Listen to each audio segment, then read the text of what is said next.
What's up, guys? Thank you for attending my TED Talk. Sorry I can't be there in class with you today, but I'm going to talk to you guys about how money can't buy happiness. Now, when I started thinking about this particular question, I realized that the answer is not as clear as one might think. After asking some of my friends that I live with what they thought, I realized that no one seems to have the same answer.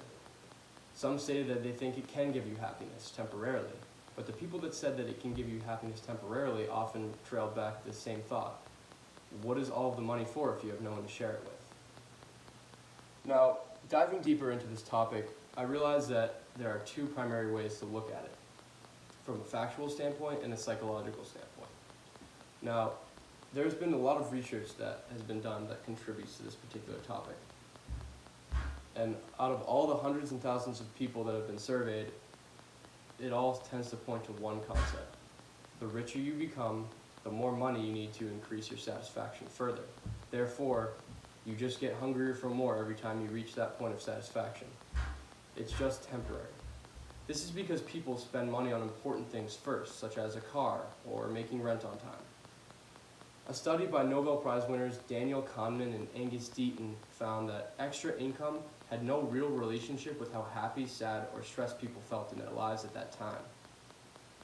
Now, in order to illustrate this better, if someone is earning $10,000 a year and they receive an extra $1,000 as a bonus, this person will most likely buy something significant like a car or make their rent on time like I mentioned earlier.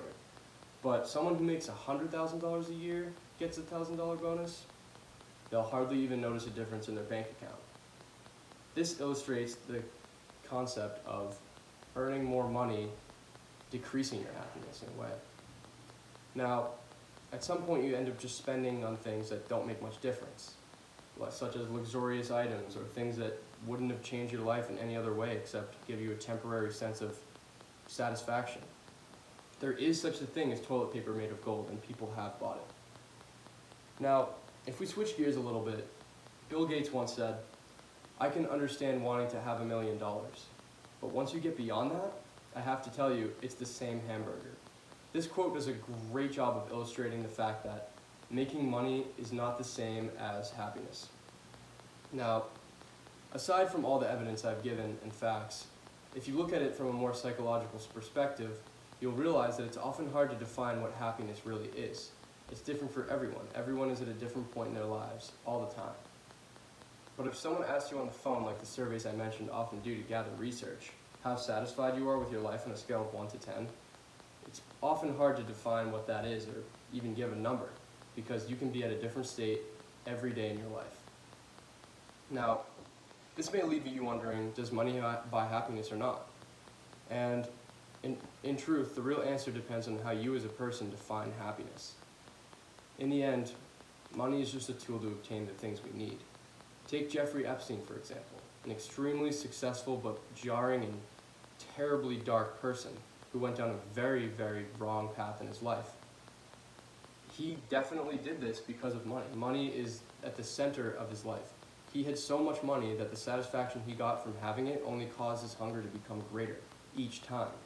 He may have started with buying things such as a house or an expensive car, but that just left him wanting more. Each time you meet that satisfaction with material goods, your hunger just gets greater every time. Now, when money isn't our primary focus in life, it frees us to enjoy the things that really matter, such as having a family, going outside, being with your friends. Changing the way we view money can provide a new way of life in which we are content with what we have. The whole point of happiness is to be content. Money itself contributes to people being not content. The more money you get, the less satisfied you are because the more hungry you are for more. It's almost like an addiction. You can't stop. Now, at the end of the day, this was kind of a interesting psychological topic. I hope you guys really enjoyed the presentation. Other than that, have a good day.